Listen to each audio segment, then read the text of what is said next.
Okay, so last week I got a viewer request from Honky Kong Jr. asking me to do a video for the case that Abraham Lincoln was hired to be the defense attorney for a man named William Dungey. Quote, the Moors are claiming this man was claiming his Moorish nationality, aka Portuguese citizen, and he refused to be called Negro, and he won, I'm going to assume he means he won his case due to recognizing his Moorish status. Can you look into that and give us some feedback on why the Moors use this case as a defense to their nationality claims? Okay. So I looked up the case, about as much as information as could be found, and this is the most detailed account of the case that I can find.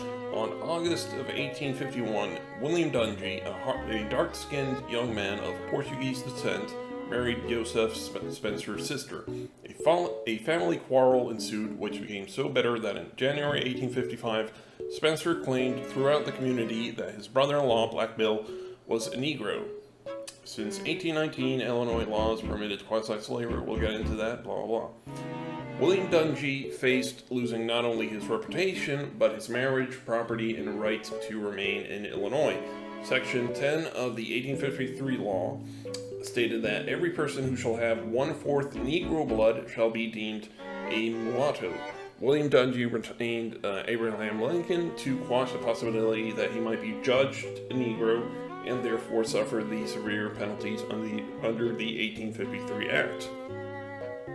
Lincoln filed his declaration, charging Joseph Spencer with slander, and then we get a little speech by Lincoln, quote, my client is not a Negro, though it is a crime to be a Negro, no crime to be born with a black skin, but my client is not a Negro.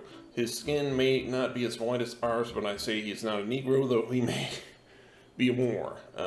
Mr. Lincoln interrupted, blah, blah, blah, you mean a Moor, not Moor? Well, Your Honor, Moore, not C.H. Moore, replied Mr. Lincoln with a sweep of long arm. I say my client may be a Moor, but he's not a Negro. Lincoln then demolished the defendant's witness testimony.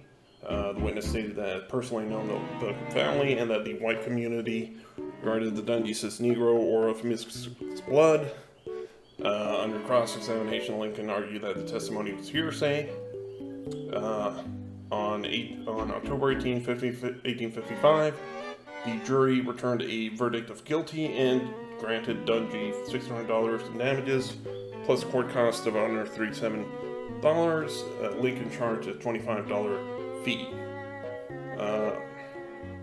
Under appeal, Lincoln persuaded Dungey to remit $400 of the judgment. Under Illinois law, the defendant could not appeal the verdict, but could appeal only on errors of procedure or evidence. So they won at the trial, and they won the appeal. Okay, so necessary background for this case. Illinois is a northern state, so you would think that there was no slavery in Illinois, but I'm going to link some stuff in the description which explains how under basically a loophole in the Illinois state constitution, slavery was allowed. It was mostly in the south and salt mines of Illinois. And there was also, Illinois also had a black code, which limited the rights of blacks or African Americans in Illinois. So this is why Dungey was so important for Dungey to argue that he was not black. Because under law in Illinois, being black or African American would mean a reduction of his rights. Now, the first problem with citing this case as proof of Moorish American arguments that are claiming Moorish nationality is beneficial to you is, well, it's obvious. We are not living in 1850 anymore. In 1850, yes, Moors did have more rights than blacks, and obviously whites had even more rights. So yes, in 1850, there was a benefit to being a member of a certain race, or in Moorish case, being a certain nationality. After the passage of the 13th and 14th Amendment, that is no longer possible. Regardless of the color of your skin, the law treats you the same. So there is no benefit to arguing that you're a Moor or black or white in say a criminal case or anything else, because simply put, the law treats all races and nationality the same.